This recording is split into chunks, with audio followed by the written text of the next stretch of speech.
Hey guys, welcome in Mastering Angular 15 from Beginners to Advanced course. In today's lecture, we will see Introduction to Angular Services. An Angular service is at its core a class. This class is designed to have a specific purpose like fetching data from an API, handling business logic, or interacting with a storage system. If we see the difference between component and services, then components are about views, what the user interacts with. They are a combination of HTML, CSS, and TypeScript controlling that view. While services, on the other hand, are about logic, they don't deal with the views directly. Next, let's talk about the benefits of services. And the first benefit is single responsibility principle. Every class should have one responsibility and one reason to change. Second is lean components. By using services, components remain focused on user interactions, making them easier to test and debug. Third is reusable logic. You can use a service in multiple components. And then centralization. If you have a logic defined in one place, you only need to test and debug that one place. How to create a service using Angular CLI? For that, we have this command ng-generate service demo service. Demo service is a name and you can use your own name. Now let's implement it, and for that I have created this default Angular project in which we have app folder, and in this app folder I have this app module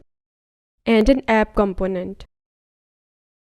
Now let's create our demo service, and for that I need to write this command ng-generate service and name of the service,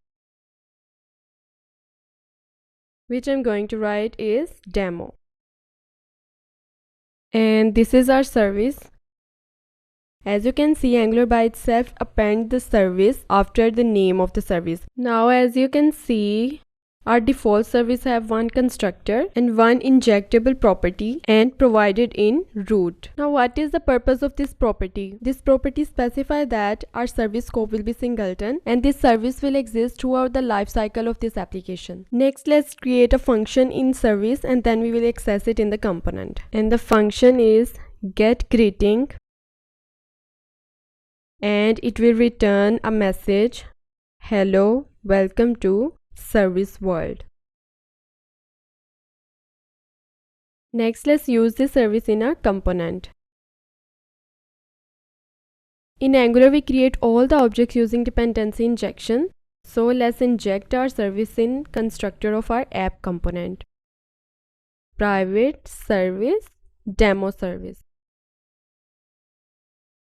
As you can see, our demo service is included in app component. And now I'm going to initialize the variable greeting here. And in onInit, I'm going to assign the value of this variable.